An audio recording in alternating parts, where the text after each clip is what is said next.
You know how some vehicles become legends? Cars come and go every year, but the Toyota Land Cruiser is one of those rare names that feel timeless. And guess what? The 2025 model is finally making a comeback, and it might be the most exciting Land Cruiser we've seen in years. Rugged, powerful, now smarter, and hybrid too. If you're the kind of person who dreams about a vehicle that can climb mountains but still look classy in the city, keep watching, because this 2025 Land Cruiser might be your dream SUV. The first thing everyone is talking about is the design. Toyota has kept that boxy, tough look, but modernized it. Slimmer LED headlights, a wide, bold grille, and strong, muscular lines on the side. It basically looks like a modern version of a classic off-road legend. You look at it and you just know it's made for adventure. Quick question for you. Do you prefer this new boxy retro design, or do you still like the old bulky 2016 version more? Let me know in the comments, because people are actually split on that. Now about the engine, this time we're not getting a big V8. Instead, Toyota is giving us a 4-liter turbocharged hybrid engine that produces around 326 horsepower and around 630 Nm of torque. That's actually more torque than the old V8, and it should be more fuel efficient too. If you love power and also care about fuel economy, that's a big win. Plus, because it's a hybrid, it's going to be smooth in traffic and strong off-road too. Would you actually choose a hybrid engine in an off-road SUV like the LC? I know some people prefer diesel or pure petrol. Comment hybrid or petrol below, and let's see what most people think. Let's talk features, because Toyota really stepped it up this time. We get a full digital instrument cluster, a big touchscreen for infotainment with wireless Apple CarPlay and Android Auto, multiple cameras for 360-degree parking, and of course all the modern safety stuff: lane assist, adaptive cruise control, blind spot monitoring. The cabin itself looks classy with leather seats, soft touch materials, and bronze or dark wood trim depending on the variant. It honestly feels like something between a Lexus and an old school cruiser. And yes, it also has a locking rear differential and low range gearbox, so it's still a real off-roader, just smarter now.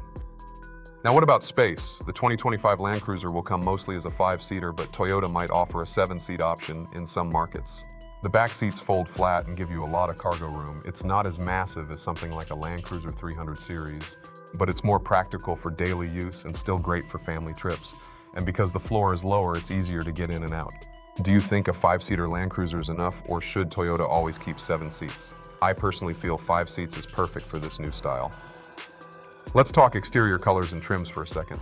Toyota is offering it in special two-tone colors like sand beige with a white roof, army green, classic black, silver, even a heritage blue. Those who love that vintage safari look are going to be obsessed with these shades.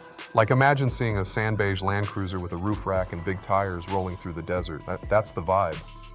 Okay, everyone wants to know the price. Toyota hasn't given the exact price yet, but leaks suggest it'll start around $55,000 to $60,000 in the US, and higher trims could go up to $70K, which means it's cheaper than a Land Rover Defender or a full-size Land Cruiser 300, but still a bit more expensive than a regular mid-size SUV. Honestly, for what it offers, I think it's good value: a hybrid engine, Toyota reputation, off-road capability, and that legendary Land Cruiser badge. Now a quick fun quiz. If you had $60K right now, would you buy the 2025 Land Cruiser, or would you go for something like a Ford Bronco or Jeep Wrangler instead? Drop your answer in the comments. I'm really curious who Land Cruiser fans really compete with nowadays. Final quick tech details. It comes with Toyota's TNGA-F platform, 8-speed automatic transmission, full-time 4WD, locking differentials, and up to 3,500 kilo towing capacity. Toyota is also rumored to add a fully electric version in the future, so this is probably just the beginning of a new generation.